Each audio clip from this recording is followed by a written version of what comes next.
ধরো ধরো ধরো, যাও যাও যাও যাও।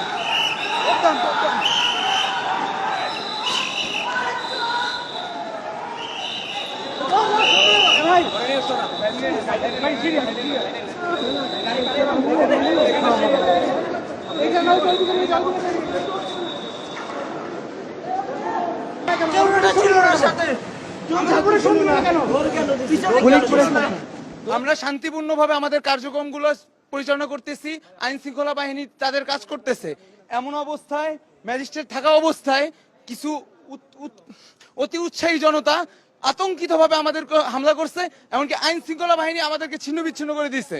আমরা আহত হয়েছি, আমাদের ছাত্ররা মার খেয়েছে। দেখেন, আমরা আজকে এখানে আসছি সড়কের বিশৃঙ্খলা ঠিক করতে।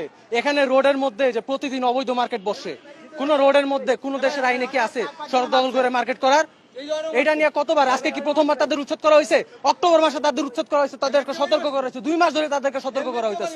এরপরেও তারা এই যে গুন্ডা বাহিনী, চাঁদাবাজ বাহিনী, এই পুরাটা নিয়ন্ত্রণ করে একটা চাঁদাবাজ সিন্ডিকেট। এই ব্যাপারে আমরা মন্ত্রণালয়, সিটি কর্পোরেশন, পুলিশ, আর্মিকে 2 মাস ধরে অবগতি করছি। আজকে এসে উচ্ছেদ করা হয়েছে। পুলিশ আর আর্মির সামনে ন্যাক্কারজনক ভাবে আমাদের ছাত্র ভাইকে আক্রমণ করা হয়েছে। আমাদের যখন মারার জন্য সামনে আসছে, তখন পুলিশরা পিছনে গেছে, তারা আমাদের প্রোটেকশন দেওয়ার জন্য সামনে আসে নাই। পুলিশ আমাদের আগায় দিছে, তাদের উচিত ছিল আমাদের প্রোটোকল দেওয়া বা প্রোটেকশন দেওয়া, সেটা তারা দেয় নাই। আমরা তাদেরকে বারবার বলছি যে আমাদের ভিতর থেকে আপনারা বহিরাগত থেকে বের করেন। ওনারা আমাদের সাইডে চলে যাও, সাইডে চলে যাও। সাইডে সাইডে দাঁড়ায় থাকবে। সাইডে স্যার, তারা ফোনে কার সাথে ইনফরমেশন দেয়, কাকে ইনফরমেশন দেয়?